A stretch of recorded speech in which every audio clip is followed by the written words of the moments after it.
सद्गुरु ओम गुरु श्री गुरु गजानन सद्गुरु सच्चिदानंद गुरु सच्चिदानंद सच्चिदानंद गुरु सच्चिदानंद सच्चिदानंद गुरु सच्चिदानंद सच्चिदानंद गुरु सच्चिदानंद सच्चिदानंद गुरु सच्चिदानंद ओम गुरु श्री गुरु गजानन सद्गुरु ओम गुरु श्री गुरु गजानन सद्गुरु सच्चिदानंद गुरु सच्चिदानंद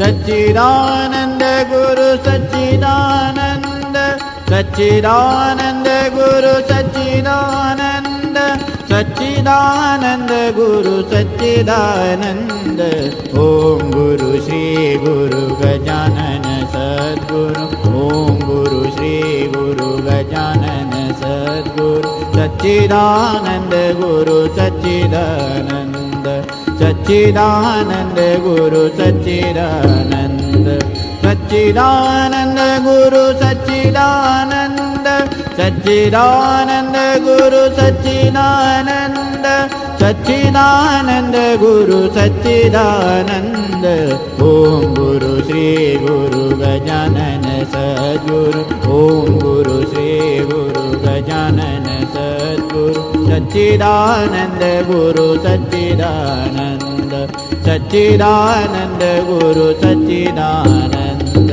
सच्चिदानंद गुरु सच्चिदानंद ओम गुरु श्री गुरु गजानन सद्गुरु ओम गुरु श्री गुरु गजानन सद्गुरु सच्चिदानंद गुरु सच्चिदानंद सच्चिदानंद गुरु सच्चिदानंद सच्चिदानंद गुरु सच्चिदानंद सच्चिदानंद गुरु सच्चिदानंद सच्चिदानंद गुरु सच्चिदानंद ओम गुरु श्री गुरु गजानन सद्गुरु ओम गुरु श्री गुरु गजानन सद्गुरु सच्चिदानंद गुरु सच्चिदानंद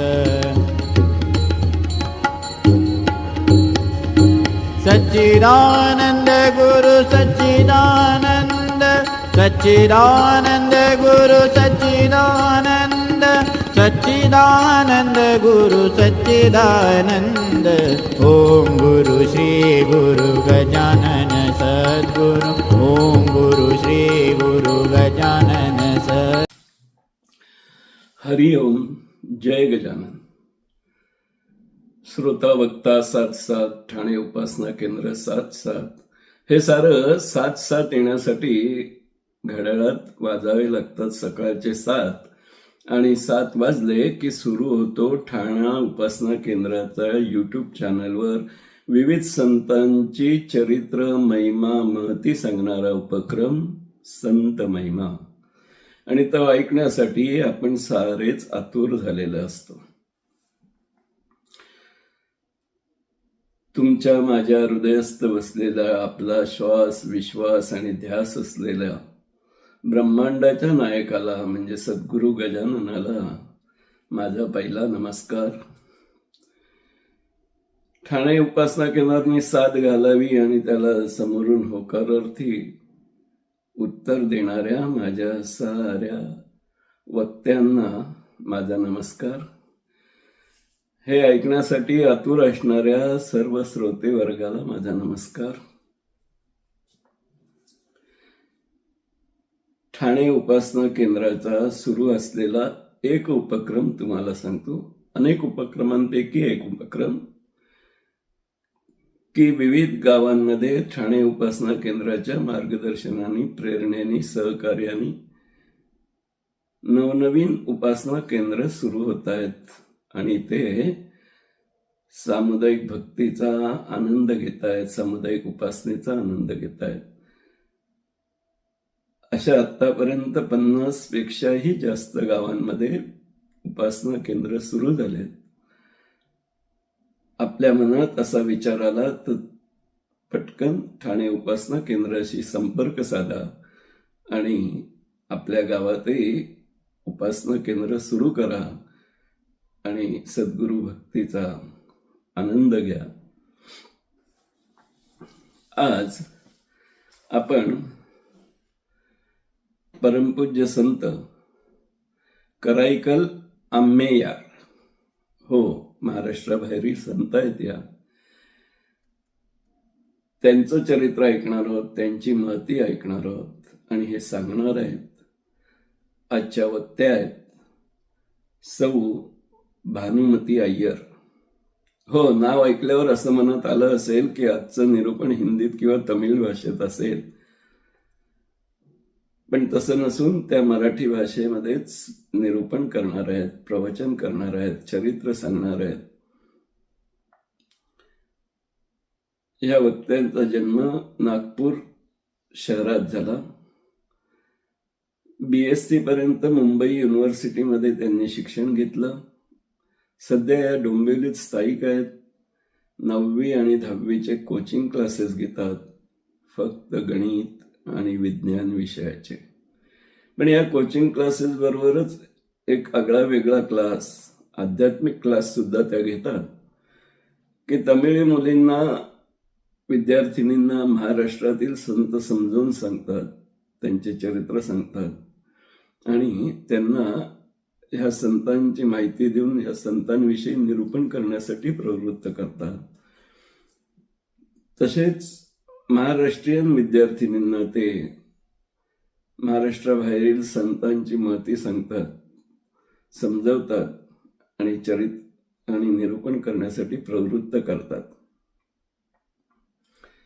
अशा या भानुमती अय्यर यांचा संत चरित्रावर गाढा अभ्यास आहे. महाराष्ट्रातील व महाराष्ट्राच्या बाहेरील अनेक संतांच्या चरित्राचा यांचा अभ्यास असून गीता, रामायण याच्यावरही त्यांचा चांगलाच गाढा अभ्यास आहे. अशा या वक्त्याला तुमच्या श्रोत्यांचा व माझा नमस्कार करून त्यांनी त्यांची निरूपण सेवा सुरू करावी अशी विनंती करतो. जय गजानन, श्री गजानन.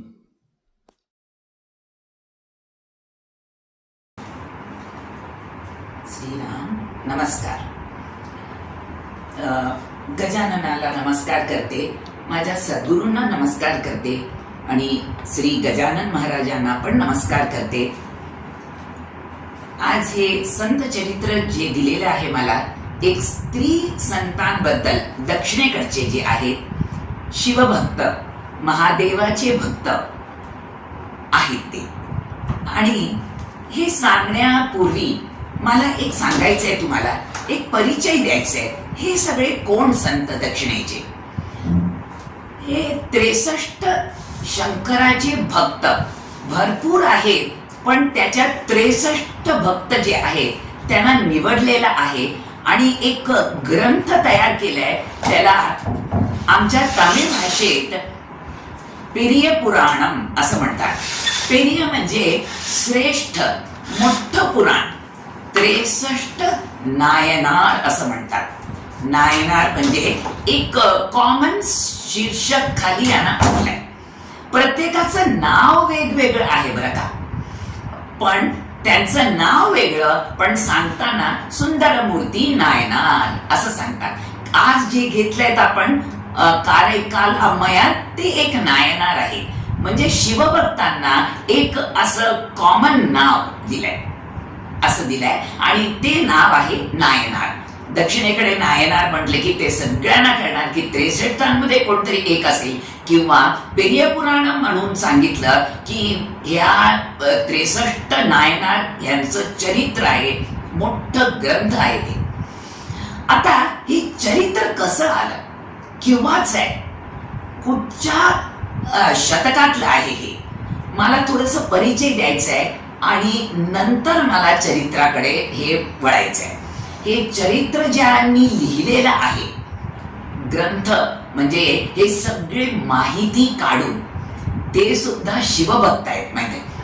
आणि हे सुद्धा एक नायनारच आहे बरं का.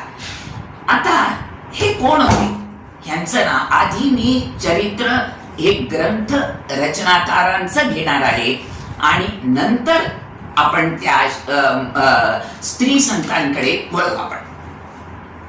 तर हे आहेत शेकिळार असं म्हणतात, ह्यांचं नाव शेकिळार आहे. आता ज्या स्त्री संतांचं चरित्र आपण घेतलं आहे ते 3 ते 4 या शतकातले आहेत बरं का. पण ज्यांनी हे चरित्र लिहिलेलं आहे त्या ग्रंथात ते 11व्या शतकातले आहेत. तर हे कसं झालं, हे कसं जमलं, काय आहे हे, तर बघू आपण. हे शेकिळार कोण होते. आता हे शेकिळार 11व्या शतकातले एक संत. आता हे ह्यांनी काय केलं होतं, सुंदरमूर्ती नायनार ह्यांनी या 60 नायनार बद्दल एक गीत स्वरूपात हे चरित्र सांगितलं होतं. नंतर शेकिळार स्वामींनी हे गद्य या पद्धतीत हे विस्तारपणे नंतर हे लिहिलेलं आहे ग्रंथ. आता कुठच्या राजांच्या काळात होते हे. नंबी अण्णा नंबी म्हणून एक राजा होते, चोळ देशाचे राजा होते बरं का, नंबी अण्णा नंबी म्हणून.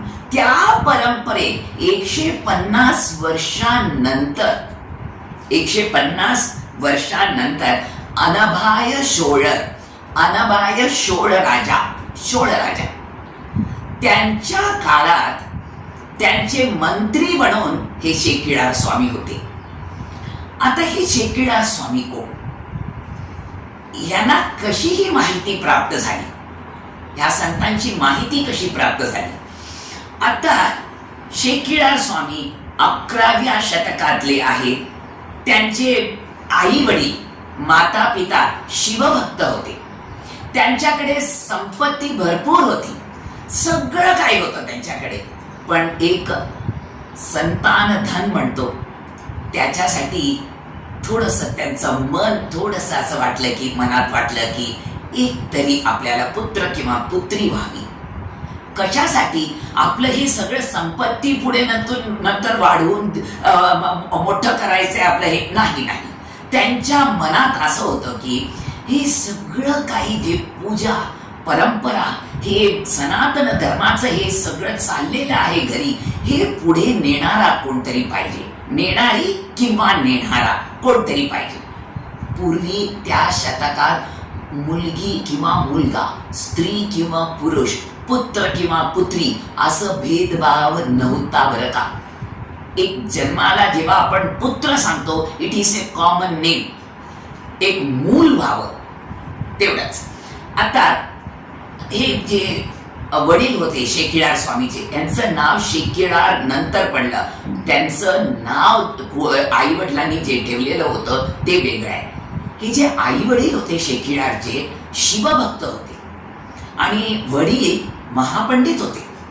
घरात परमार्थ आध्यात्मिक परंपरा होती बरं का, पिढ्यानपिढी चालू आहे ते. आता फलस्वरूप वायात जाणार नाही ना हो तपश्चर्या. फलस्वरूप त्यांना एक मुलगा जन्माला आला, एक पुत्र जन्माला आला त्यांच्याकडे आणि त्याचं नाव त्यांनी अरुळमोळी देवर असं ठेवलं. थोडस तामिळमध्ये कठीण आहे नाव बरं का, कारण सवय नाही ना हे नाव ऐकून, आणि हे खूप पूर्वीचं नाव आहे, हल्लीचं नावासारखं नाही. आणि अरुळमोळी देवर हे सगळं नावा पाठीमागे एक कारण आहे. अरुळ म्हणजे कृपा, मोळी म्हणजे भाषा आणि देवर म्हणजे देवाच्या कृपेने प्राप्त झालेलं हे जीवात्मा, असं त्याचा अर्थ आहे. अरुळमोळी देवर.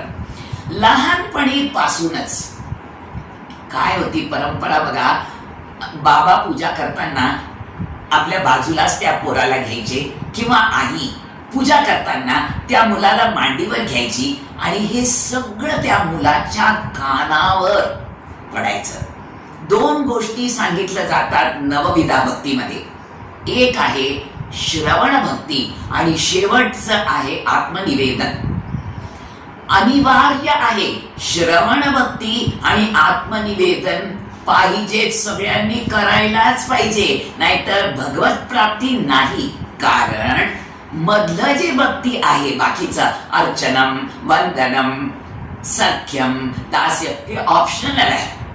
तुम्ही कुठचंही एक त्याच्यात करा, उपासना कुठचंही चालेल, पण श्रवण करायला. कारण तुमच्या श्रवणी पडल्यानंतरच तुम्हाला कळतं की हे काय आहे, म्हणून श्रवण करणं गरजेचं आहे. आणि आत्मनिवेदन, कारण मी नाही हे शेवटी कळायला पाहिजे. मी नाही काही, नंतरच ईश्वर प्राप्ती होतो, म्हणून हे गरजेचं आहे. म्हणून त्या मुलाला हे श्रवण भक्ती आपोआप घडली. आई वडील दोघही ह्या मुलाला मांडीवर घ्यायचे पूजा करताना, किंवा बाबा नंतर बाहेर गेले कामासाठी तर आई त्याला सदाशिवांचं चरित्र सांगायची, शिवपुराणामधून काढून सांगायची. लहान असतानाच 5 वर्षाचा मुलगा झाला, त्याला गुरुकुलात पाठवलं गेलं. अतिशय कुशाग्र असणारच, तपश्चर्या करून फलस्वरूप प्राप्त, कृपा, देवाची कृपा होती. आणि त्या मुलाला पटकन ग्रहण करायचं सगळं. मग शाळेत त्याच्या शिक्षकांना वाटलं याला आणखीन काहीतरी आपण शिकू, जास्त बाकींच्या पोरापेक्षा आपण दुसरं काहीतरी त्याला, असं शिकवत शिकवत शिकवत लहानपणीच त्याला एक तिरुकुरळ म्हणून आहे, 4000 ते 5000 ओव्या आहेत. त्याला आम्ही 7 शब्दांचे ओव्या असं म्हणतात, ओवी म्हणतो. एक ओवी घेतलो तर त्याच्यात 7 शब्द, आणि त्याला आपण म्हणतो बोध. 7 शब्दांमध्ये बोध, बरं का. राजा असू द्या, ग्रहस्थ असू द्या, कोणालाही त्याच्यातनं बोध प्राप्त होणार. असं त्या पोराला हे 4000 ते 5000 ओव्या तिरुकुरळ म्हणतो, ते सुद्धा एका संतांची रचना आहे, बरं का. शिवभक्त होते ते पण. मग ते सुद्धा पाठांतर झालं त्या मुलाला. हे असं घडत होतो. हा मोठा झाला. अनमाय शोळ राजा, आता इथे येऊ आपण. त्या राजाच्या काळातच हे होते. हा मुलगा होता, वाढत गेला, मोठा झाला तो. आता एक 20-25 वर्षाचा तो होत आला. अनभाय शोळ राजांनी आपल्या दरबारात एक प्रश्न विचारलं होतं. असं विचारलं पंडितांना. राजा नेहमी प्रश्न विचारत असतो, आणि परमार्थी राजा जो असतो तो दुसरं काही प्रश्न विचारत नाही. या परमार्थातलंच, अध्यात्मातच जे काय असतात शंका विचारत असतो, बरं का. आणि तो सनातनी होता, सनातनी होता राजा, सनातनी धर्म. आता राजाने 3 प्रश्न विचारले होतं की पर्वतापेक्षा मोठं काय, प्रश्न 1. प्रश्न 2, समुद्रापेक्षा मोठं काय, पर्वतापेक्षा मोठं काय, आणि समुद्रापेक्षा मोठं काय, आणि तिसरं प्रश्न, या जगापेक्षा मोठं काय. असं 3 प्रश्न. एकदम प्रश्न विचारला आणि पंडितांना प्रश्न पडलं की आता उत्तर काय द्यायचं, याच्यापेक्षा मोठं काय, याच्यापेक्षा मोठं काय, म्हणजे कसं सांगायचं. राजा म्हणाला, ठीक आहे, तुम्हाला या प्रश्नांचं उत्तर मिळत नसेल तर मी बाहेर कुठेतरी कोणाकडनं हे विचारून घेतो, पण मला उत्तर पाहिजे. आता बातमी पसरली सगळीकडे की राजाने हे विचारलं आहे, कोणाला हे काही कळत असेल उत्तर, या कृपया या राजाकडे, असं म्हणून सांगितलं होतं. पूर्वी राजा आदर सकट त्या पंडितांना दरबारात बोलवून नंतर सन्मानही करत होता उत्तर प्राप्त झाल्यावर. आता शेकिळात आपले हे अरुणमोळी देतात, नंतर शेकिळात त्यांचं नाव. आपले कोण आहे हे रचनाकार, 63 नायनार हे ग्रंथांचे रचनाकार. आता 25 वर्षाचे झाले, त्यांच्या कानावर सुद्धा हे पडलं. अरे हे असं प्रश्न विचारलं, सोपं आहे ना. देवाच्या कृपेने आपण जाऊन हे शंका आपण त्याचं दूर करू राजाचं. पूर्वी ताडपत्रात हे सगळं लिहायचे. त्यांनी हे उत्तर लिहिले आणि अतिशय नम्रपणे राजाकडे गेले, नमस्कार केला आणि परिचय दिला की असं असं आहे, माझ्या कानावर हे पडलंय राजा, मी प्रश्नांचं उत्तर देऊ का? राजा म्हणाले, आम्ही खुश झालो, या तुम्ही. त्यांना आसन दिलं, आसन ग्रहण करा म्हणाले आणि बसले ते. आता शेकिळा स्वामी म्हणाले, राजा आपण हे प्रश्न विचारलात, आता मी तुम्हाला हे प्रश्नांचं उत्तर देतो बरं का. तर ते म्हणाले की पर्वतापेक्षा मोठं काय तुम्ही विचारलात राजा? सोपं आहे फार. ज्या माणसाला, ज्या जीवात्म्याला, त्याच्या जीवात्म्यामध्ये माणूस आता दुसरं जनावर बोलू शकत नाही, म्हणून आपल्याला असं गृहीत धरावं लागेल की माणूस, मनुष्य, तो ज्ञानी असेल, पंडित असेल, त्याला भरपूर सगळं ज्ञान प्राप्त झालं असेल, पण तो विनम्र असला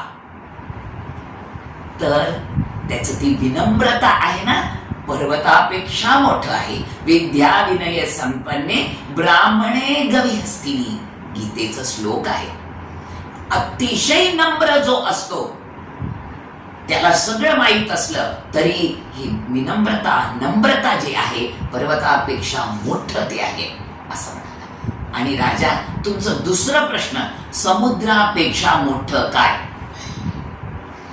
तर शेकिळा स्वामी म्हणतात, राजा समुद्रापेक्षा मोठं काय असतं की अपेक्षा रहित, जो माणूस काहीही अपेक्षा करत नाही आणि उपकाराला तत्पर असतो, उपकार करतो, तत्पर नवे नवे उपकार करतो, तो बघत नाही कोणाला हे पाहिजे मदत, आणि तो जसं हे उपकार करतो वेळेवर, हे केलेलं जे उपकार अनपेक्ष, अपेक्षा न करता जो करतो, त्याचं ते उपकार जे असतं ते समुद्रापेक्षा मोठं असतं राजा असं म्हणाले.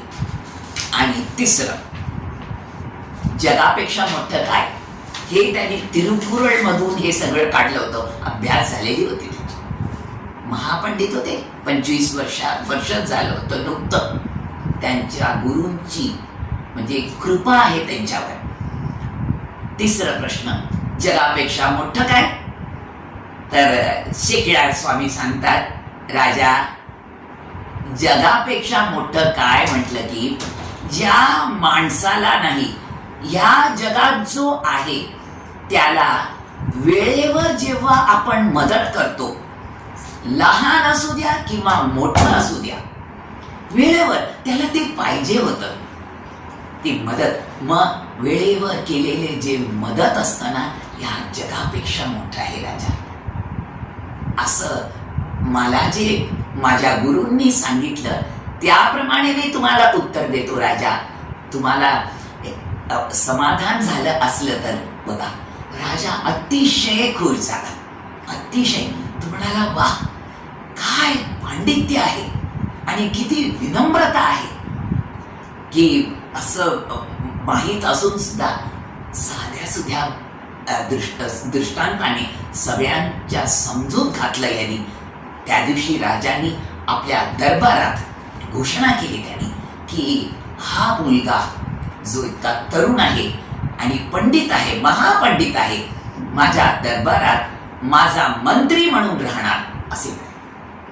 माझा मंत्री आहे, मला असा मंत्री पाहिजे म्हणून घोषणा केली. आणि शेकिळा सुद्धा आपल्या आई वडिलांना जाऊन नमस्कार करून आले आणि ते म्हणाले की आई, बाबा, मला राजांनी असं सांगितलंय की इथे दरबारात मंत्री. ते म्हणाले, काही हरकत नाही, तुझी प्रगती होते आहे ना, आणि सनातन धर्मासाठी आणि देशासाठी, आपल्या प्रजेसाठी काहीतरी चांगलं करायचं असलं तर पुढे हो म्हणाले.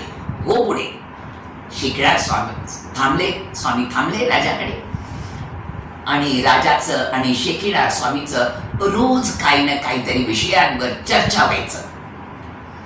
आता असं घडलं, राजा सनातन धर्माचा, आपला सनातन वैदिक धर्माचा असला तरी थोडंफार त्या काळात बौद्ध धर्म, हे नायनारांचं चरित्र जे आहे ना, ते काळात होतं बरं का. जैन धर्म आणि बौद्ध धर्म तेव्हा भरपूर त्यांचं ते परिणाम होत होतो लोकांवर. खूप लोक धर्मांतर झाले होते. सनातन धर्मातनं जैन धर्मात गेले होते, बौद्ध धर्मात गेले होते. काळ असं होतं बरं का. यदा यदा ही धर्मस्य ग्लानिर्भवति भारत, तेव्हा हे संत येतात अवतर, म्हणजे त्यांना सांगावं लागतं की आपल्या धर्मात राहणं आवश्यक आहे. मग हे येतात आणि कसं हे सगळं सांगतात सोप्या पद्धतीने. तसाच तो राजा अनभाय शोड राजा, त्याला थोडस जैन धर्माचं ग्रंथ वाचत होता. ओढ निर्माण झाली त्याला. आहा, या जैन धर्मात काय आहे, विषय भरपूर आहे असं. तेव्हा हे मंत्री जे होते शिकिळा स्वामी, त्यांच्या मनात थोडस असं वाटलं. त्यांना वाईट वाटत नव्हते की हे ग्रंथ वाचतात जैन धर्माचं, पण आपल्या सनातनी असून आपल्या धर्मांबद्दल त्यांना थोडीशी माहिती द्यावं लागेल. प्रत्येक धर्म श्रेष्ठ आहे. स्वधर्मे निधनम श्रेय, परधर्मो भयावह. आपल्या धर्मात असायला पाहिजे. सगळ्या धर्माचं ऐकून घ्यायला पाहिजे. आपल्या धर्मातून दुसऱ्या धर्मात आपण धर्मांतर होणं काही गरजेचं नाहीये. शिकिळा स्वामींना वाटलं किंवा त्या 11व्या शतकातच त्यांना वाटलं बरं का, धर्मांतर करणं हे चुकीचं नव्हे आणि लोकांना सुद्धा बोध करायला पाहिजे की आपल्या धर्मात भरपूर आहे, ऐकून घ्या, श्रवण करा असं म्हणून. एक दिवस त्यांनी राजाला आपल्या त्या राजाच्या राजवाड्यात वृंदावन म्हणजे बागेत बसले. म्हणाले, राजा मला थोडस तुमच्याशी बोलायचंय. राजा म्हणाले, बोला. मंत्री, बोला तुम्ही. मग त्यांनी असं सांगितलं नाही तुम्ही त्या धर्माच्या धर्माचं जे ग्रंथ आहे ते वाचू नका असं सांगितलं नाही. आपल्या धर्मातलं शिवपुराण, आगमशास्त्र हे सगळं जे आहे एकदम विस्तारपणे राजाला इतकं सोप्या भाषेत आणि सुंदर दृष्टांत देऊन त्यांच्या समजून घातलं. राजा खुश झाले. ते म्हणाले, मला खूप आवडलं, एवढं सगळं विषय आहे मला कळालंच नाही. बघा, एक माणूस लागतो याला सांगण्यासाठी. आणि कोण असतं? परमेश्वर स्वतः येतात स्वतः. मग राजा म्हणाला, तुम्ही असं करा, हे सगळं जे आहे आपल्या धर्माबद्दलचं तुम्ही हे सगळं बोध प्रजेला प्रत्येक ठिकाणी तुम्ही तीर्थक्षेत्र करा आणि हे सगळं तुम्ही सांगा सगळ्यांना. असं घडलं. ते म्हणाले, राजा मी जातो. आणखीन एक सांगायचंय मला. आपल्या इथे शिवभक्त 63 हे जे नायनार आहे, मी सुंदरमूर्ती नायनारकडनं ऐकलेलं आहे. त्यांनी 60 संतांचं सांगितलंय, ते विस्तारपणे मला सांगायचंय. आणखीन 3 नायनार त्याच्यात जोडायचंय आणि मला ते सगळं माहिती गोळा करायचंय. प्रत्येक क्षेत्रात जाऊन, गावात जाऊन तुम्ही मला आज्ञा द्याल का असं विचारलं. राजा म्हणाले, हो हो, का देणार नाही, आपण जाऊया, मी व्यवस्था करतो. त्यांनी पण विचारलं होतं, विनंती केली, मला व्यवस्था करून द्या, माझ्या बरोबर माणसं पाठवा तुम्ही, मला माहिती काढायची आहे, तर माणसं पाहिजे माझ्या बरोबर. प्रत्येक ठिकाणी मी पाठवणार. इथे कोण होते संत, इथे कोण होते, यांचं जन्म कुठे झालं, यांच्या परंपरेत कोण आहे का आणखीन, असं चौकशी करायला मला माणसं पाहिजे. राजा म्हणाले, हो जा. त्यांना घोडा, हत्ती, पालखी सगळ्या काही व्यवस्था करून दिलं. तुम्ही फिरून या म्हणाले. शिकिळा स्वामी प्रत्येक गावात हळू फिरत गेले ते. आणि माहिती, काही संतांची माहिती फार थोडीशीच होती. थोडंच कळलं त्यांना. काय केलं त्यांनी कार्य तेवढंच कळलं. त्यांचा जन्म, आई वडील काही कळलं नाही. काही संतांचं त्यांना कळलं बरं. ती सगळी माहिती त्यांनी काढून घेतली. आणि हे सगळं झाल्यावर एक 2 वर्ष झालं त्यांना. प्रत्येक ठिकाणी फिरून आले. परत शोळ राजाकडे आले. राजा, माहिती गोळा झालेली आहे, आता ग्रंथ रचना करायचंय मला, पण मी ग्रंथ रचना इथे करणार नाही राज्यात. मला चिदंबरम क्षेत्र आहे बरं का. चिदंबरम हे महादेवाचं क्षेत्र आहे, पुण्यक्षेत्र. फार जुनं क्षेत्र आहे बरं का. 1,500 वर्षापूर्वीचं क्षेत्र आहे आणि आकाश तत्व आहे तिथे. परमेश्वर सदाशिव जो आहे आकाश तत्वाचं तिथे आपलं हे रूप दाखवतात. आकाश पंचमहाभूताचं आकाश तत्व तिथे आहे. जंबुकेश्वर इथे जलतत्व आहे आणि तिरुवण्णामलई इथे अग्नितत्व आहे. असं प्रत्येक ठिकाणी एक एक तत्व आहे. म्हणून मला त्या क्षेत्रात जायचंय. चिदंबर इथे क्षेत्रात जायचंय. तिथे महादेव नटराज आहे, तो तांडव करतोय, तो आपल्या पार्वती बरोबर. मला जायचं आहे राजा तिथे. म्हणे हो जा तुम्ही. राजाने आज्ञा दिली. त्यांना सगळं काही व्यवस्था करून दिलेलं होतं. तुम्ही ग्रंथ पूर्ण करा तिथे असं राजाने आज्ञा दिली तिथे. आणि राजाने आशीर्वादही दिले. राजा वयाने मोठे होते, शेकिळार स्वामीपेक्षा मोठे होते. राजाला नमस्कार केले शेकिळार स्वामींनी. इथे गेले. त्यांना तिथे 1-1.5 वर्ष झालं. पण तिथे गेल्यावर लगेच ग्रंथ प्रारंभ केलं नाही. तिथे गेल्यावर त्या देवासमोर उभे राहिले. म्हणाले देवा काय विनम्रता बघा, मी करतो असं कधीही त्यांच्या मुखातनं आलंच नाही शेवटपर्यंत. देवासमोर उभे राहिले. म्हणाले महादेवा हे सगळं संतांचं चरित्र आहे. मी अधिकारी नाही. संत कोण आहे? परमेश्वर अवतार आहेत ते सगळे. काहीतरी कार्य कारणासाठी आलेले आहेत पृथ्वीवर आणि त्यांचं चरित्र लिहिण्यासाठी सांगण्यासाठी मी काय अधिकारी नाही आणि मी समर्थही नाही. देवा माझ्याकडनं घडवून घेतो हे सगळं चरित्र. म्हणून नमस्कार केलं त्यांनी. साष्टांग दंडवत झाले. तिथे भरपूर लोक शेकिळार तिथे आले म्हणून गर्दी भरली होती. गाभाऱ्यातनं आकाशवाणी झालं बरं का. हे सगळं त्या दगडावर लिहिलेलं आहे चिदंबर इथे आणि सगळं पुराणात पण आहे. आकाशवाणी झालं. परमेश्वरानी महादेवानी त्यांना आशीर्वाद दिलं. सदाशिव समारंभाम शंकराचार्य मध्यमाम अस्मदाचार्य पर्यंताम वंदे गुरु परंपरा. दक्षिणामूर्ती स्वतः गुरु आहे. वटविट विनो मूलतो निष्पतंती श्री शंभो मूर्ती शरती भुवने शंकराचार्य. दक्षिणामूर्तीने आकाशवाणी तथास्तु व्यवस्थित होणार, मंगल होऊ दे, कल्याणमस्तू असं आलं. सगळ्यांनी ऐकलं. सगळ्यांनी शेकिळार स्वामीला दंडवत नमस्कार केलं. कारण हे चमत्कार होतं. परमेश्वराने स्वतः या आज्ञा दिली होती. शेकिळार स्वामी त्यांना समाधान झालं.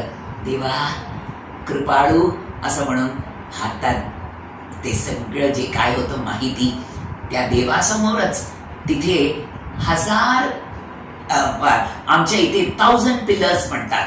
खांब 1000 खांब आहे तिथे. तुम्ही चिदंबरला गेलात ना, तुम्हाला ते 1000 खांबाचा मंडप आहे. तिथे बसले. कारण गाभाऱ्याजवळ बसलं की लोकांना त्रास पडेल दर्शन करणाऱ्यांना, म्हणून तिथे जाऊन बसले. व्यवस्था केली होती की कोणीही त्यांना मध्ये त्रास देऊ नये आणि ग्रंथ प्रारंभ केलं. त्यांनी हे पूर्ण ग्रंथ जसं गीत रामायण आहे तसं हे रचना केलेलं आहे बरं का. पूर्ण केलं. मधून मधून अनभाय शोळ राजा येत होते आपल्या माणसांबरोबर. ग्रंथ कुठपर्यंत झालाय नमस्कार करायचे, जायचे. ग्रंथ कुठपर्यंत झाले स्वतः यायचे बरं दर्शन घ्यायला. की शेकिळार स्वामींनी किती 1 दिवस असं झालं.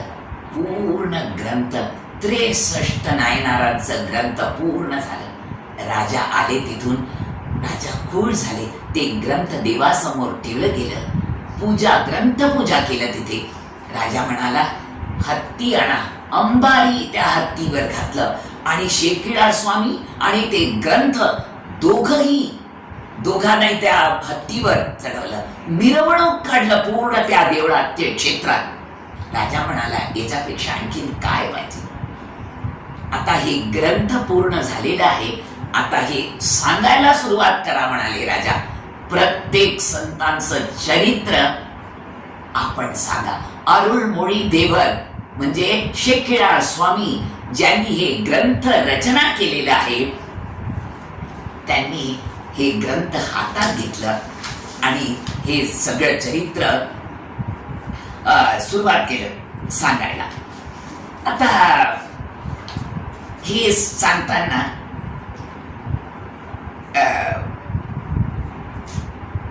ते म्हणाले हे 63 संत ज्यांचं चरित्र त्यांनी बरोबर एका पाठीमागे एकदम मस्त शिस्ती होती बरं का. ते लावायचं चरित्र कसं लावायचं त्या पुराणात इतकं सुंदर लावलेलं आहे. दक्षिणेकडे गेलात ना, प्रत्येक ठिकाणी ग्रंथ जिथे प्राप्त होतो तिथे प्रिय पुराणम म्हणून विचारलं तर हे सगळं तुम्हाला मिळेल. आता हे ग्रंथ कसं होतं, सरळ भाषा आणि 1253 ओव्या होती या ग्रंथात आणि दक्षिण भारताचे हे ऐश्वर्य संपत्ती असं मानलं जातं. तिथे ऐश्वर्य आहे त्यांचं इतकं म्हणजे, आणि तिथे प्रत्येक वर्ष प्रत्येक शिवक्षेत्रात हे ग्रंथ वाचलं जातं आणि सांगितलं चरित्र परत परत परत कितीही ऐकलं तरी कमी वाटेल आपल्याला असं सांगतात. दक्षिणेकडे पण सांगतात, उत्तरेकडे पण सांगतात की हे आख्यान जे आहे, चरित्र जे आहे, तत्व कळण्यासाठी हे सगळं सांगितलं जातं. हे सगळं तत्व जे आहे कळण्यासाठी चरित्र श्रवण करणं गरजेचं आहे आणि चरित्र श्रवण केल्यानंतर हे तत्व परत मनन करायला पाहिजे. म्हणजे आपल्याला अशी एक स्थिती निर्माण होणार, आता प्राप्त करण्यासाठी काही राहिलेलंच नाही, काहीच राहिलं नाही. असं हे संतांचं चरित्र आहे. हे चरित्र शेखिळार स्वामी ज्यांनी हे ग्रंथ रचना केलेलं आहे त्यांचं आहे. हे मला असं वाटलं की हे सांगणं फार आवश्यक आहे. कोणी केलेलं आहे? 11व्या आणि 12व्या दशकातले हे शेखिळार स्वामी. आता हे 63 नायनार जेव्हा तुम्ही शिवक्षेत्रात जातात तेव्हा आतमध्ये गेल्यावर तुमच्या या डाव्या बाजूला ह्या सगळ्या संतांची मूर्ती आहे बरं का. सगळ्या 63 नायना हळू खाली लिहिलेलं असतं. संस्कृत मध्ये पण असतं आणि तामिळ मध्ये पण असतं कोण आहे त्यांचं खाली दिलेलं असतं. कधी कधी त्यांचं काळ पण दिलेलं असतं, कधी कधी नसलं पण 63 नायनार एकाच लाईनीत असतात. यांचं आपण प्रदक्षिणा करताना दर्शन घेऊ शकतो, गाभाऱ्यात गेल्यावर सुद्धा, जाऊन आल्यावर सुद्धा किंवा ह्यांचं दर्शन घेतल्यावर सुद्धा. पण शिवक्षेत्र मोठं असलं तिथे 63 नायनार जे आहेत त्यांची मूर्ती असणारच, कारण हे भक्त असे होते. अव्यभिचारिणी भक्ती म्हणतात ज्याला. यो यो याम याम तनु भक्त श्रद्धेया अर्चितुम इच्छती. महादेव म्हटलं की महादेवच, म्हणजे बाकीचे देव नाही असं त्यांनी सांगितलंच नाही बरं का. एकच फोकस्ड होते, ध्येय त्यांचं फिक्स्ड होतं. हा जो ध्याता आहे, ध्यान करणारा जो आहे, त्यांचं ध्यान, हा ध्याता हे ध्येय पक्क होतं. त्यातून ते कधीही विचलित झाले नाही, चंचल नव्हतेच ते. हे सगळं कुठचेही संत नाही, हे तर इथे सांगताना आता अजिबात नाही. श्रवण सदाशिव सदा त्यांच्या, सदाशिव सदाशिव महादेव शंभो महादेव शंभो, अखंड नामस्मरण चालू असत. आता हे 63 नायनार बघितलं कोण आहे, त्याच्यातलं कुठच्या संतांबद्दलची माहिती आज आपण माहिती मी सांगणार नाही, चरित्र बघणार आहोत आपण. माहिती त्यांनी गोळा केली होती आणि हे सगळं आपल्याला दिलं आहे. चरित्र काय एवढं फार मोठं नाही नव्हे बरं का. आणि त्यांचं बोध काय आहे तेही मी नंतर चरित्रात जेव्हा आपण जातो तेव्हा सांगते मी. चरित्र फार छोटं आहे. स्त्री संत होते या 63 नायनारमध्ये 3 होते स्त्री, एक कमलवती, एक तिलकवती, एक पुनीतवती. या तिघांमध्ये एक आपण आज जे बघणार आहोत त्यांचं नाव पुनीतवती. आपल्या शीर्षकामध्ये कारेकाल अम्मयार दिलं होतं, त्यांचं हे पूर्वीचं नाव पुनीतवती. पुनीत म्हटलं की पवित्र, आमच्या भाषेत पवित्र. कमलवती, तिलकवती, पुनीतवती. आज आपण पुनीतवतीचं चरित्र घेणार आहोत. आपण आता हे स्त्री ह्या संतांबद्दल जेव्हा आपण पुनीतवतीचं आपण जेव्हा घेतोय चरित्र, काय एक स्त्री शक्ती काय असते, संयम, सबुरी, शांतता आणि काय ताकद असते, हे सगळं चरित्र ऐकताना आपल्याला कळेल. म्हणजे हे डिसिशन, निश्चयात्मक, आपल्याला काहीतरी निश्चय करायचं असलं तर कसं पटकन घेतात ते, हे सगळं इथून आपल्याला शिकायला मिळणार. नाही मी दुर्बल आहे, मी स्त्री आहे ना, मी दुर्बल, असं काही नाही. हे चरित्र जेव्हा आपण वाचतो, काय त्याग आहे हो. त्यागा शांतीरनंतरम, शांती प्राप्त करण्यासाठी त्याग कसं करायचं, आणि त्यांनी पटकन त्याग केलं नाही बरं का. प्रपंच करा नेटका समर्थांनी सांगितलं तसंही केलं होतं त्यांनी. असं काही दुसरं वेगळ्या पद्धत काळ 3ऱ्या शतकाचा आहे बरं का. 3 to 5, 3rd century to 5th century या काळामधलं आहे हे सगळं. 3ऱ्या शतकात होते, 5व्या शतकात संत होते, 7व्या शतकात होते, 10व्या होते, 11व्या शतकात शेकिळा स्वामी आले, त्यांनी गोळा केलं. इतकं म्हणजे पुराण खूपच जुनं. त्या काळात स्त्री कसे होते. बर, आता गोदादेवी, आपण जेव्हा बालाजी मंदिरात जातो, पद्मावती पट्टराणी आहे आणि गोदादेवी त्यांची परमभक्त, जशी मीरा होती तशी गोदादेवी. आता प्रेमिका भाव कसे प्रेम करत होते. इथे शरीर नाही बरं का, आत्मार्थ प्रेम. ते स्त्री असू द्या, इथे असं सांगितलं जातं की एक नायनार असे होते, ते पुरुष होते, पण त्यांनी सदाशिवाला आपला प्रेमी म्हणून, मी प्रेमिका तू माझा प्रेमी, असं केलं होतं हो भक्ती. चिदंबर क्षेत्रात तुम्ही गेलात, महाद्वार 4 आहे. या स्त्री संतांबद्दल सांगायच्या आधी हे जाणून घेणं फार गरजेचं आहे. कारण भक्ती आपण बघितलं, नवविधा भक्ती, बाकीचं गीतेत सांगितलं ज्ञान भक्ती योग आहे, ज्ञान योग आहे, हे सगळं वाचतो ना आपण. कर्मयोग आहे.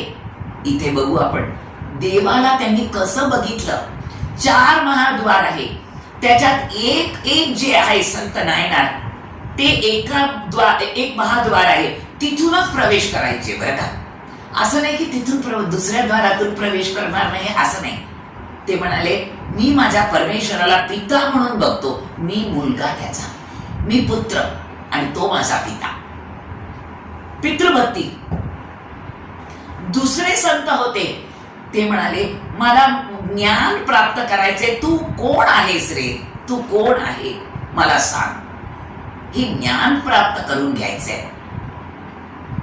असं ज्ञान प्राप्त करण्यासाठी मला सद्गुरू म्हणून तुला पाहिजे. सद्गुरू म्हणून बघितले ते माझ्या परमेश्वराला, सदाशिवाला. दुसरे होते, ते म्हणाले तू माझा प्रेमी आहे आणि मी प्रेमिका, असं एक प्रेम होतं, अशी एक भक्ती होती. चौथे होते, ते म्हणाले तू माऊली आहे, तू माझी माऊली, मी तुझे लेकरू, असं मी लेकरू आहे तुझं. आता म्हणाले 4 महाद्वार झालं, आता एक 5वं द्वार आहे म्हणाले चिदंबरामध्ये. ते म्हणाले कुठचं? ते म्हणाले शिशुभक्ती. तर शिशुभक्ती काय आहे हे या चरित्रात, या संतांच्या चरित्रात बघणार आहोत. असलं भक्ती बघितलेलं नाहीये आपण. शिशुभक्ती. आता देवाला आई म्हणून बोलवतो, पिता म्हणून बोलवतो, प्रेमी म्हणून बोलवतो, दुसरं यांनी आपल्या सद्गुरू म्हणून बघितलंय. हे काय शिशुभक्ती? आता कोण आहे हे बघू. आता हे जे पुनीतवती होते त्यांची भक्ती कशी होती थोडस झलक बघू आणि लहानपणीचं त्यांचं ते चरित्र बघू. हे यांचं वय झालं होतं तेव्हा थोडस, तेव्हा असं बाहेर जायचे मंदिरात वगैरे. सकाळचं वेळ, पहाटच्या वेळी सूर्य उगम झाल्यावर ही पुनीतवती ते म्हणायचे महादेवा म्हणायचे. आपण गीता वाचलोय बरं का, आदित्यानाम अहम विष्णू. सूर्य बघितलं की मी आहे, परमात्मा त्या विभूती योगात म्हणतो हे मी आहे, हे मी आहे. गीता वाचले होते का? ते जगले हो गीता. सूर्याला बघितलं महादेवा म्हणायचे, नमस्कार करायचे. तिथून एक माणूस जात होता, ते म्हणाले आओ तुम्ही ह्या सूर्याला बघून महादेवा का म्हणाला? मला तर सूर्याला बघितला ना महादेव आठवतो बरं का. म्हणलं का हो? माझ्या महादेवाचा रंग काय हो? अग्नी स्वरूप आहे माझा महादेव. सूर्याला बघितलं ना आणि तो सूर्य उगवताना लाल एकदम नारंगी रंगाचा. म्हणलं मला असं वाटतं माझा महादेवाचा रंग, मला महादेवच दिसतो तो. मग दुपारच्या वेळी जायचे, कधी कधी यायचे किंवा जायचे पुनीतवती, अरे महादेवा म्हणायचे, नमस्कार करायचे. ते परत त्यांच्या बरोबर असे. ते आता कशाला नमस्कार केलं? ते म्हणाले बघा काही पांढरा स्वच्छ दिसतंय ते आभाळ आणि सूर्य डोक्यावर 12 वाजता. मला असं वाटतं माझ्या परमेश्वराच्या त्या कपाळावरचं विभूती दिसतंय, मला भस्माचे पट्टे दिसतंय, माझा महादेव दिसतोय मला. आता प्रत्येक गोष्ट आहे ना, दर्शन करत होते, परमेश्वराचंच दर्शन त्यांना घडलं बरं का. त्यांना सूर्य परमेश्वर दिसले. नंतर एक संध्याकाळचा वेळ, सूर्य मावळताना परत नमस्कार करायचे. ते म्हणाले आत्ता का नमस्कार केलं? ते म्हणाले ढग आहे आणि सूर्य मावळत होता, त्या ढगांमधून जे किरण बाहेर पडत होते ते माझ्या जठाधारी महादेवाचे जठा आहेत, म्हणून मला ते तसं दर्शन घडलं रे बाबा, मी नमस्कार करतो. ते म्हणले बापरे, यांना सगळं काही असं. म्हटलं आता अंधार झालाय, आताही नमस्कार करताय तुम्ही, रात्र झाली. म्हटलं रात्र झालं नाही, माझा परमेश्वर जो माझा शंकर महादेव आहे त्याचं हे कंठ, नीलकंठ म्हणतो, ते काळं दिसतंय ना, म्हणून मला ते अंधार बघून माझा नीलकंठाचं मला आठवण येतं, म्हणून मी नमस्कार करते. अशी ही पुनीतवती सांगायची बरं का. तर आता पुढे आपण बघू ह्या कोण होते, हे कुठचे. पुनीतवती हे सगळे समुद्र किनारे राहणारे व्यापारी कुटुंबातले होते बरं का. आमच्या इथे दक्षिण भारतात नाटकोट्ट चेट्टियार म्हणतात. जसं आपल्या उत्तर भारतात मारवाडी असतात, गुजराती असं आपण वाणी म्हणतो ना, जे व्यापारी असतात, तसे नाटकोट्ट चेट्टियार खूप श्रीमंत बरं का. त्या सी शोर कोस्टल बिझनेस म्हणतो आपण ना, तसं. तेव्हा 3ऱ्या-4थ्या शतकातच बरं का, त्या काळाचे. तर नाटकोट्ट चेट्टियार असं म्हणतात. तर तिथे वाणिज्य, बिझनेस, बोटी, मोठं शिप वगैरे असायचं. मोठं व्यापार म्हणजे मोठं व्यापार आहे त्यांचं बरं का. सामान इथून न्यायचे सिंगापूर, त्या काळात मलेशिया, सिंगापूर, श्रीलंका सगळीकडे जायचे हे सगळे व्यापारासाठी. परत यायचं, अनलोड लोड करायचं, असे व्यापारी होते. आणि त्यांच्या घरात एक संप्रदाय, हे फार आवश्यक आहे बरं का. फक्त हे मिळवणं तेवढं नव्हतं, निधी, पैसे पाहिजे, धर्म, अर्थ, काम, मोक्ष. पुरुषार्थ काय आहे? धर्मार्थ काम मोक्ष सिद्ध आहे. धर्माने हे सगळं मिळवायचं. मग धर्माने कसं मिळवायचं? आपलं सनातन धर्म जे आहे ते जपून, आपल्या परंपरागत जी पद्धत चालू आहे त्याला धक्का लागू नये. काही असू द्या, पूजा पाठ उपासना साधना जी काय आहे घरातलं सगळं सांभाळून करत होते. सगळं हे सगळं करताना इथे सुद्धा खूप हे जे व्यापारी होते, तर या व्यापारी इतकं सुंदर त्यांचा व्यापार चाललेलं होतं. त्यांचं कुळ अतिशय उत्तम कुळ, श्रेष्ठ कुळ होतं. आणि त्यांचं नाव होतं धनदत्त.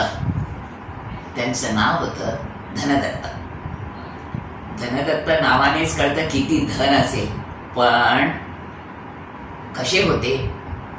दानी, परमदानी होते. त्यांच्याकडे अन्नदान व्हायचं.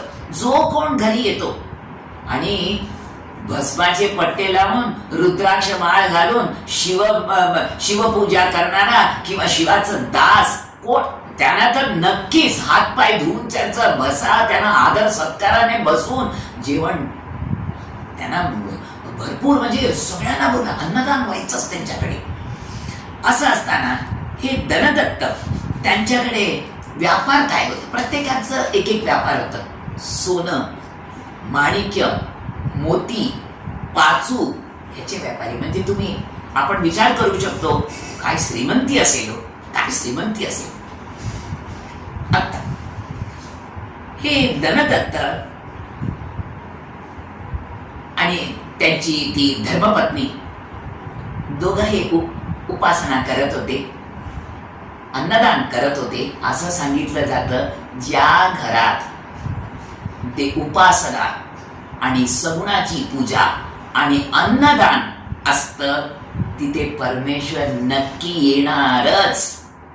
कुठच्या तरी स्वरूपात परमेश्वर येणार करत होते. त्यांना थोडस असं होतं की आपल्यालाही मूलबाळ व्हावं. आता खूप वर्ष जाय तेव्हा प्रार्थना करत होते, देवा आपलं कुळधर्म सांभाळायला, हे सगळं पुढे नेण्यासाठी. परत इथे तसंच तपश्चर्या. बघा, तपश्चर्या करून जे प्राप्त होतं ना त्याच्यासारखं श्रेष्ठ काही नाही बरं का. काही नाही, काहीच नाही. त्यांच्या घरी एक सुंदर अशी कन्या जन्माला आली. आता अरे मुलगा पाहिजे आपल्याला, आपल्या वंशाचं दिवा, असं काही नाही. आपल्याला जे प्राप्त झाले आहे, गॉड गिव्हन गिफ्ट, माझ्या परमेश्वराने माझ्यावर कृपा करून मला हे दिलेलं आहे. ते काही असू द्या, ते मला दिलेलं आहे. परमेश्वराचं हे प्रसाद आहे. मुलगी असू द्या, मुलगा असू द्या. तिसऱ्या शतकातलं सांगते बरं का. काय म्हणजे आपण सांगतो ना, रेस्पेक्ट वुमन, आदर करा स्त्रींचं. करत होते. भांडत नव्हते आम्हाला कोटा द्या, 30 कोटा देते, करत होते. आता आपल्याला भांडावं लागतं, कारण आता आदर सत्काराने बघत नाही. सुरक्षित होते स्त्री, असं काळ होतं ते, सुरक्षित होते ते. आता ही मुलगी जन्माला आली, कन्या सुंदर होती फार, काय सांगावं. त्यांच्याकडे संपत्तीही होती. आणि जी मुलगी कन्या जन्माला आली अतिशय सुंदर, नाक नक्षा असं.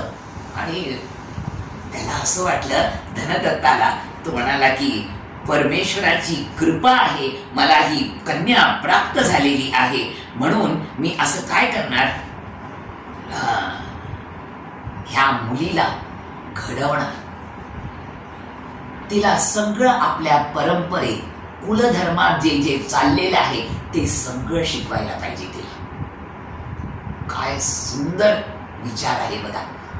दोघांनी, धर्मपत्नी आणि हा व्यापारी म्हणून बाहेर गेल्या की धर्मपत्नी, त्या पुनितवतीची आई जी आहे ती शिकवायची तिला हे सगळं, पूजा कसं करत ते. आणि ह्या मुलीला इतकं सवय झालं, खेळणे म्हटलं की तिच्या भरपूर हे सगळं. पूर्वी ना हे बंदूक हे सगळं घेऊन देत नव्हते बरं का. तेव्हा मिळत पण नव्हतं म्हणा. ते भावल्या वगैरे सुद्धा कृष्णाचं किंवा असं शंकराची पिंडी, नंदी, हे सगळं त्यांना द्यायची. ती काय करायची, त्यांच्याकडे शंकराची पिंडी असायची, पूजा करायची, अभिषेक. ती बाबांसारखं कसं पूजा करायचं, ते कसं खेळणी सारखं तिथे बसून अभिषेक करायची, नैवेद्यता आपल्या, म्हणजे ती लहान होती, आपल्या बुद्धीप्रमाणे करत होती ती. बरं, लहान असली तर निरागसपणे पूजा करत होती. हे फार आवश्यक आहे बरं का. काहीही विकार नाही, असल्या त्या वातावरणात ती मुलगी वाढते. निरागस, अतिशय निरागस, काही विकार नाही मनात. लहानची मोठी असं पूजा करते, तिला सगळं. आमच्या इथे तेवारम म्हणतात, हे शिवस्तुती, त्याला तेवारम म्हणतात. दक्षिणेकडे तुम्ही बघितलं ना, तिथे बघितलं तर ते सगळे तेवारम म्हणतात. हे सगळे स्तुती नायनारांनी सगळ्यांनी हे सगळं स्तुती केलं. ग्रंथ वेगळं आहे, ते पाठांतर आहे सगळ्यांना. हे सगळं रमण महर्षी वगैरे ना तेवारम म्हणा असं म्हणून समाधी अवस्थेत जायचे बरं का, तमिळमध्ये. बरं, ते काय. आणि दुसरं एक आहे, अनुवाद केलं ना ते रस कमी होतं बरं का, कारण ते परफेक्ट त्याचं ते अनुवाद करू शकत नाही.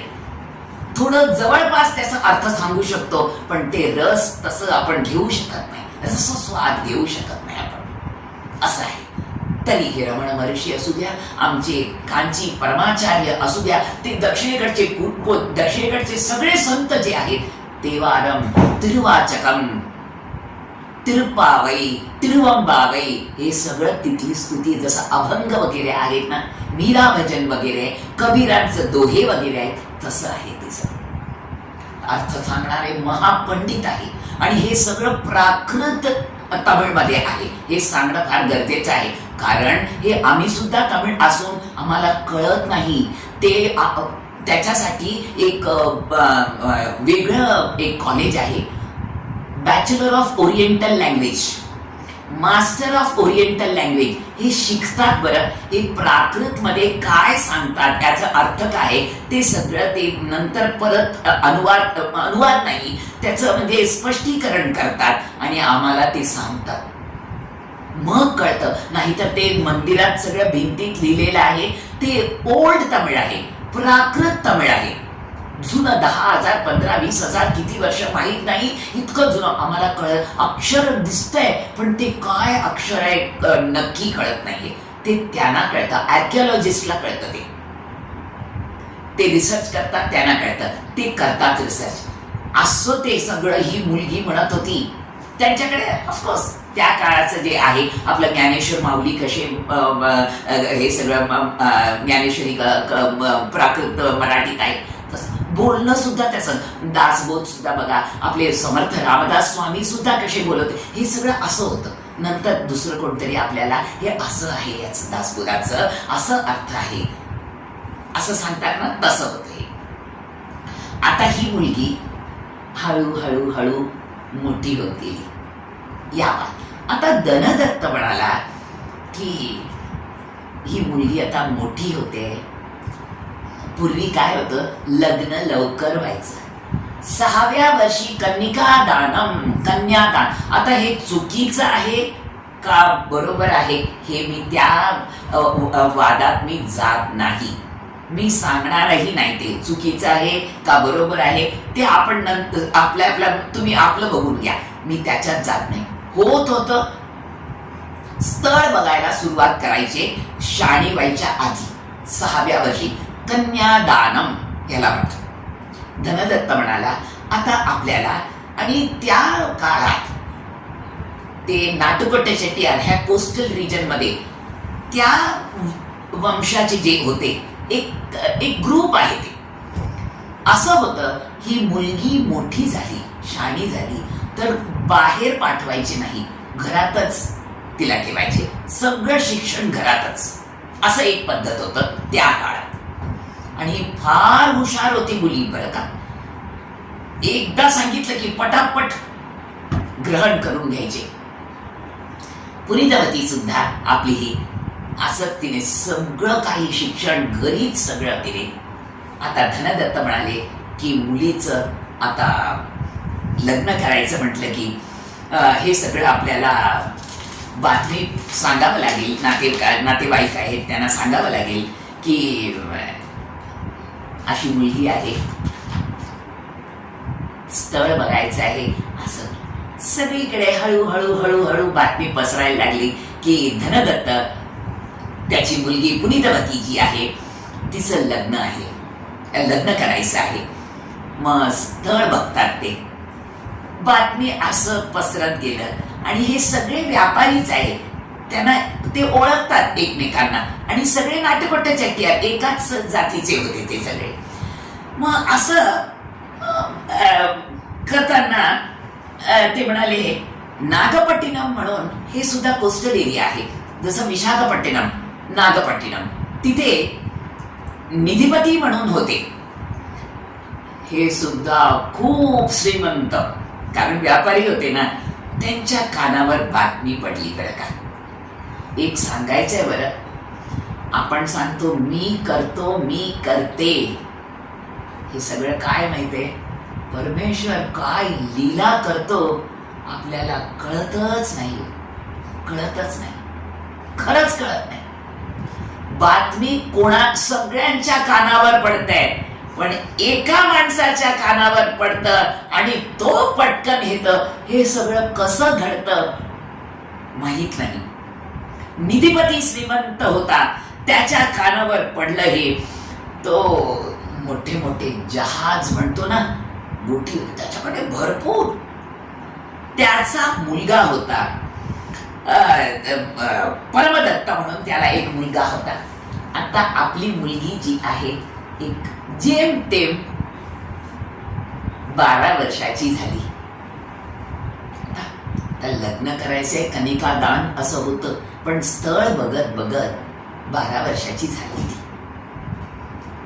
तर तरी पण काही एवढी म्हातारी झाली नाही बरं का, 12 वर्षाची, 12 वर्षाची होती. हा जो निधिपती होता त्याच्या कानावर पडलं आणि तो म्हणाला परमदत्त आपला मुलगा आहे आणि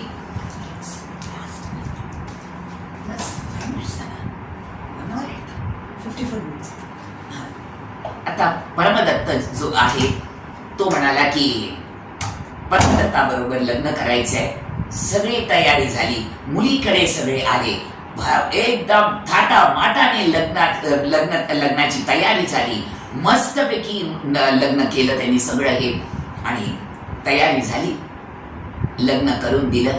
पण एका अटीवर हा धनदत्त मुलीचा जो बाप होता तो म्हणाला आम्ही इथेच एक मोठं वाडा तयार करून देतो, मला एकुलती एक मुलगी आहे, ते दुसऱ्या त्या वाड्यावर राहू द्या, माझ्या जवळच राहू द्या म्हणाले.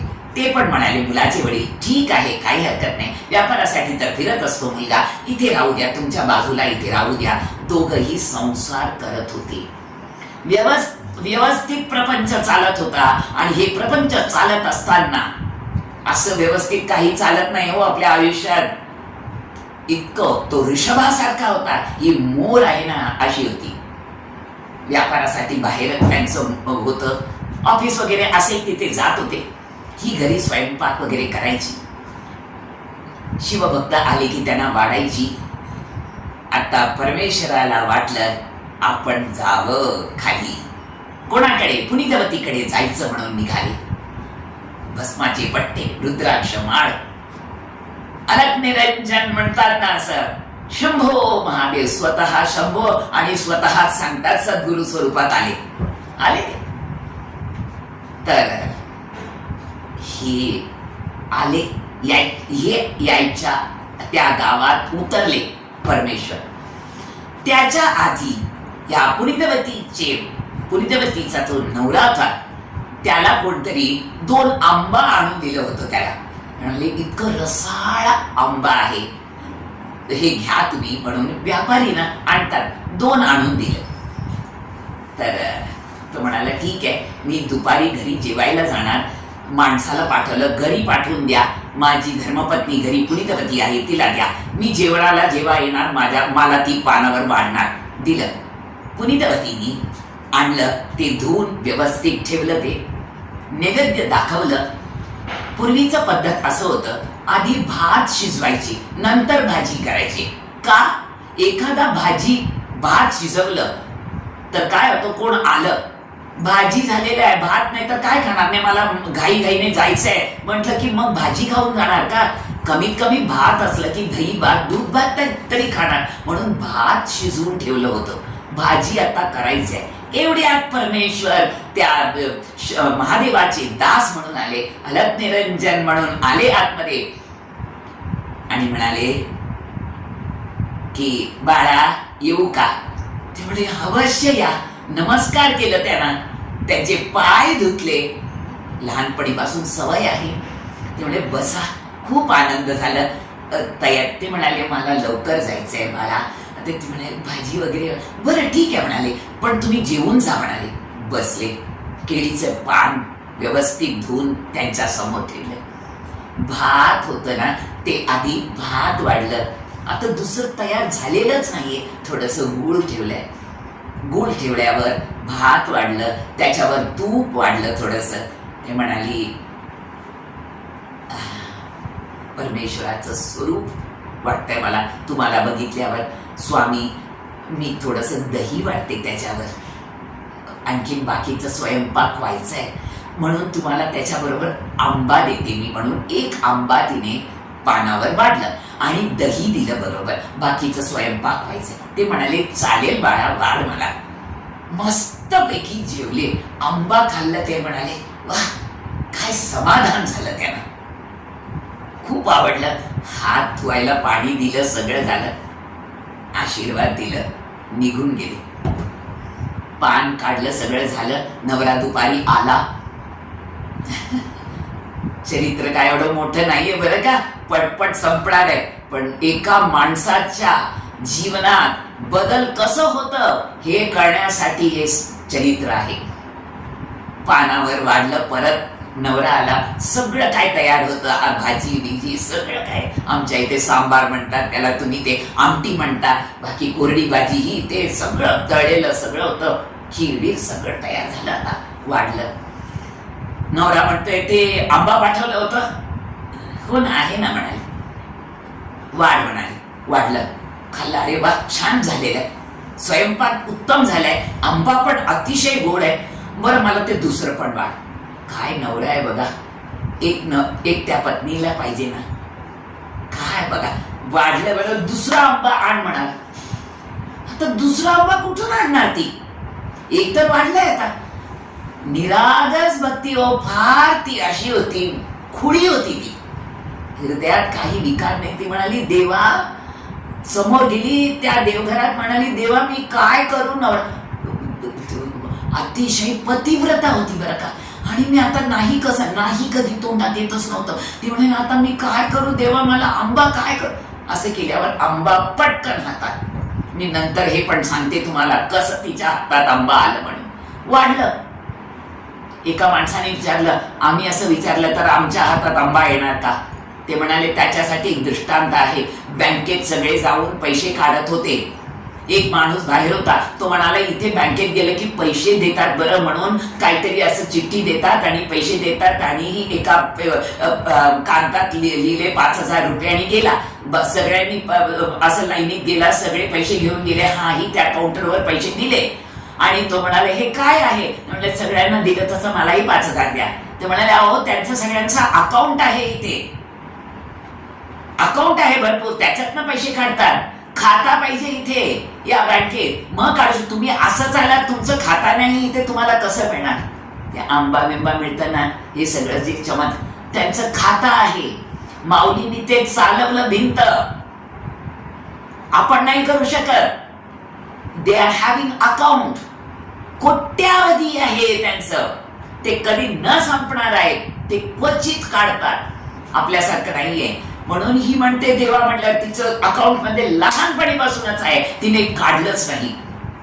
आंबा हे फार लहान गोष्ट आहे हो, आंबा वाढलं. आता ह्या आंब्याचं चव वेगळं आहे, आणखीन चांगलं आहे, कारण परमेश्वराने दिलंय ते. तो म्हणाला की हे तरी मी दिलेलं ते आंबासारखं नाही आहे. तर ती म्हणाली, आता खोटं बोलू शकत नाही, ती म्हणाली ते आंबा ना शिवदास आले होते त्यांना मी दिलं, आता म्हणून मग तुम्हाला मी जाऊन देवाकडे विचारले की आंबा, मला त्याचं कसं वाढू, मी रडली, मला देवाने आंबा दिलं. काय देवाने आंबा दिला? खोटं बोलतेस काय म्हणाले. परत आण म्हणाले, बघू आंबा आण बघू म्हणाले. ती म्हणाली परत परत गेली, परत आंबा त्याच्या हातात त्यांनी घेतलं. त्यांनी काय सांगितलं होतं, आंबा आण बघतो. बघितलं, अदृश्य झाला आंबा.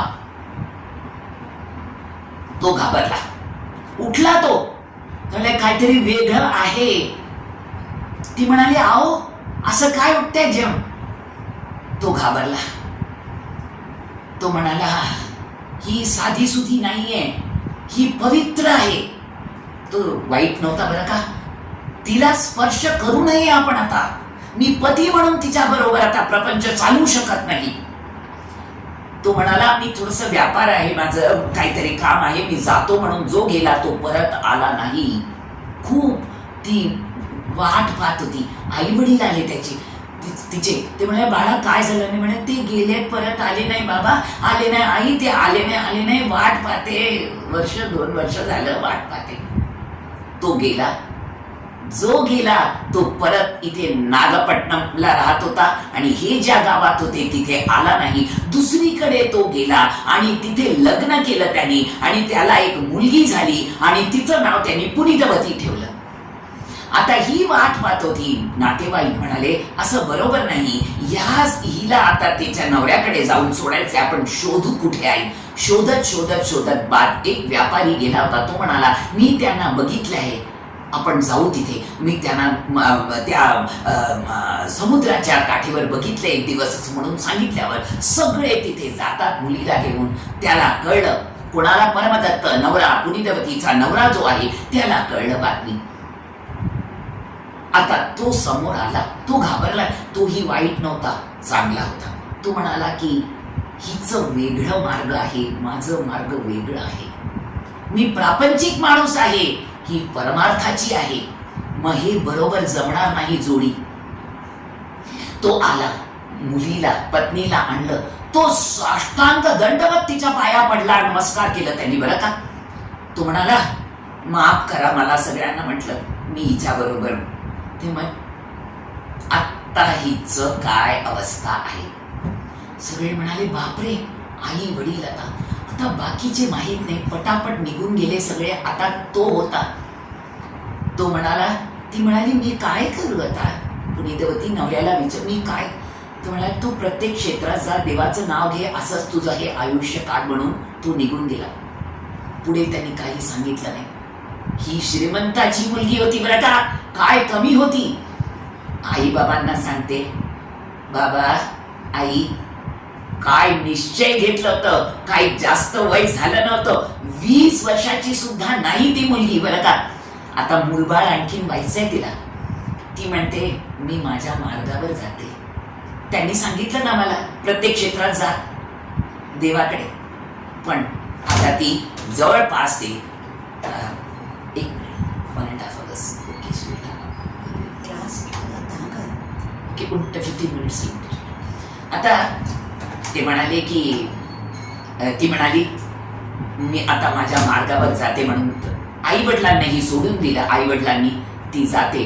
पहिलं ती म्हणाली देवाला, देवा, मी तरुण आहे, सुंदर आहे, हे शरीर आहे, आणखीन मला नवऱ्याने सांगितलं आता माझ्या बरोबर प्रपंच करू शकत नाही. मी करायला तयार होती. देह प्रपंचाचा दास. देवा, हे मी देह प्रपंचासाठी ठेवलं होतं. लहानपणीपासून माझं ते हृदय होतं, तुला दिलं होतं. म्हणून मला हे देह नको. पिशाच्च देह मला तरुण टाका, मला हे दिसून सौंदर्य नको. म्हणून तिने सांगितलं देवाला तरुणपणी. देवाचं हे मन विरघळलं. माझं मी रक्षण कसं करणार तरुणपणी. बाहेर पडायचंय म्हटलं, तुझी भक्ती करायची आहे, मला बाहेर पडायचंय. आता कलावती देवी जसे पडले ना तसं. पण ही तर काही प्रपंचच केलं नाही आणि पडली हो बाहेर. झालं, संपलं तिचं. पिशाच्च देह प्राप्त झालं. मांस वगैरे निघून गेलं, दात बाहेर. अशी ती फिरायला लागली. प्रत्येक क्षेत्रात जाऊन फिरत फिरत फिरत फिरत फिरत सगळीकडे आले. आता आज तुम्हाला सांगितलं होतं मी, शिशुभक्ती ती आता कैलासात जायचं म्हणून तिथे प्रवास करायला गेली. पार्वती पण हीच घडलेली घटना आहे बरं का. नंतर परत दक्षिण भारतात ती येते, तिरुवालंगाड म्हणून आहे तिथे परत येते ती. कैलासात जाताना ती म्हणते, देवा मी हे जे कैलास पर्वत आहे ना, तुझं घर आहे, तुझं पाऊल आहे प्रत्येक ठिकाणी. मी माझं पाऊल तिथे ठेवणार नाही म्हणून डोकं खाली आणि पाय वरती असं चालायला लागली. कैलास पर्वत हलायला लागलं म्हणतात. परमेश्वर उठले, पार्वती म्हणाले असं म्हणून चरित्रात पेरिय पुराणात सांगतात. परमेश्वर म्हणाले, माझी आई माऊली येते म्हणाले. अम्मा तमिळमध्ये म्हणतात ना, माझी अम्मा अम्मा येते म्हणाले. तर तिला म्हणाले, उठ ग आई उठ. आई म्हणाले बरं का तिला, म्हणून अम्मयार. अम्माई म्हटलं की अम्मा आई, अम्मयार म्हटलं की आदराने माऊली. आई साहेब म्हणतो ना, असं तिला आई साहेब म्हटलं. आता का आई साहेब म्हटलं? परमेश्वर म्हणतात, शिशुभक्ती. मला ना, मी सगळे म्हणतात तू पिता आहे, तू माता आहे, अमुक आहे, पण मला पण कोणतरी आई पाहिजे ना ग. तू माझी आई. का आई? कारण मला त्या दिवशी तू जेवण वाढलीस ना, काय मातृत्व होतं, वात्सल्य भावाने जेवण वाढली तुम्हाला. त्या दिवशी आंबा दिलं मला, दहीभात दिलं मला, किती वात्सल्य मला तिथे कळलं काय आहे. आणि मी अडथळा होता तुझ्या प्रपंचासाठी, नाहीतर मी आलो नसतो, प्रपंच तू व्यवस्थित केली असते, तुला मूलबाळ झालं असतं, तू आई झाली असते आणि तुला आई म्हणून बोलवायला मूलबाळ झालं. पण तुला असं झालं नाही, मी अडथळा होता. म्हणून आता मी तुला आई म्हणून बोलवणार. तू माझी आई आणि मी तुझा पुत्र, मला तू बाळ बोलव. इतकी खुश झाली ती. परमेश्वरच स्वतः बाळ झाला म्हणजे काय चरित्र असेल.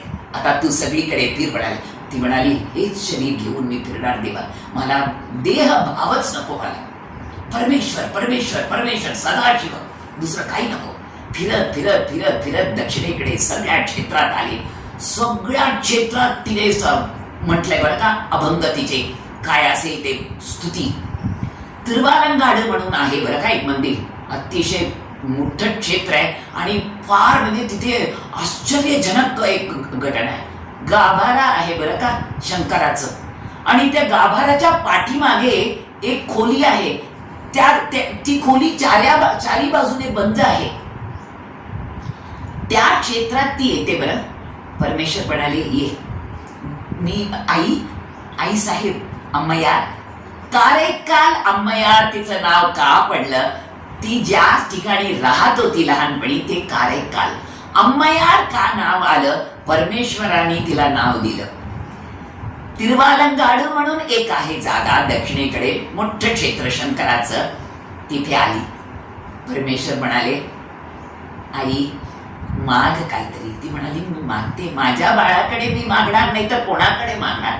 बाळ म्हणते सदाशिवाला, मला ना पुनर्जन्म नको, जन्म नको. एखादा मला जन्म प्राप्त झालं तर तुझं विसर पडायला. आपलं तुकाराम महाराजांचा अभंग आहे ना, तुझं विसरण व्हावा देवा, तुझं विसरण व्हावा. आणि तुका म्हणे गर्भवासी कसं घालायचंय?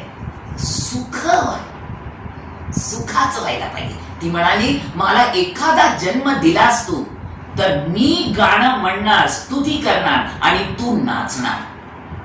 तू नटराज आहे ना, नाचणार. हो म्हणाले, तथास्तु. आणि ते तिरुवालंगाड म्हटले ना मी, त्या ठिकाणी गाभाऱ्याच्या पाठीमागे जी खोली बंद आहे तिथे रात्री आज पण घुंगरूचा आवाज येतोय. परमेश्वर नाचतो आहे आणि ह्या जे कारेकाल अम्मयार आहे ना, त्या स्तुती करतात. आज पण ऐकू येतोय ते म्हणाले. आणि प्रत्येक मीनाक्षीचं टेम्पल मदुरैला, तिथे पण ह्या स्त्रींचं असं ते तिचं अवतार आहे ना, पिशाच अवतार सारखं, फक्त ते हाड दिसतं, मांस नाही हो. तसं तिचं देवाच्या पायाखाली ती बसली आहे.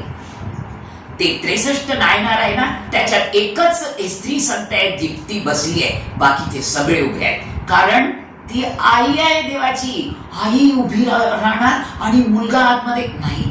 ते म्हणाले आई आहे ती माझी, तिला आसन देऊन म्हणून तिथे मूर्ती अशी आहे. आणि परमेश्वर जिथे नाचतो आहे तिथे त्या बसल्या आहेत आणि परमेश्वर उभा आहे, कारण तो मुलगा आहे आणि ती आई आहे. असं त्या स्त्रीचं महत्व, चरित्र छोट आहे आणि तिने बोध कधीही कोणाला केलं नाही असं वागायचं. का ती जगून दाखवली की भक्ती काय आहे. कसंही तुम्ही करा भक्ती, पण एक एक एक ध्येय ठरवा तुम्ही आणि भक्ती. एक देव, एक गुरु आणि एक मार्ग, बस तुम्ही निश्चय तिथे पोचणार. ते उपासना करा, तुम्ही साधक व्हाल आणि समाधी अवस्थेत सहज तुम्ही जाल. म्हणून आत्मनिवेदन हे परमेश्वराची कृपा आहे बरं का. म्हणून हे सगळं सांगताना मला असं वाटलं की मी अधिकारी नाही. मी हे चरित्र सांगताना मी अधिकारी नाही. ज्यांच्याकडनं जे सगळे मोठे मोठे पंडित ज्ञानी वगैरे आहे आमच्या दक्षिणेकडे, त्यांनी सांगितलेलं जे आहे ते सगळं श्रवण करून हे सगळं मी नोट्स काढून धाडस केलंय बरं का.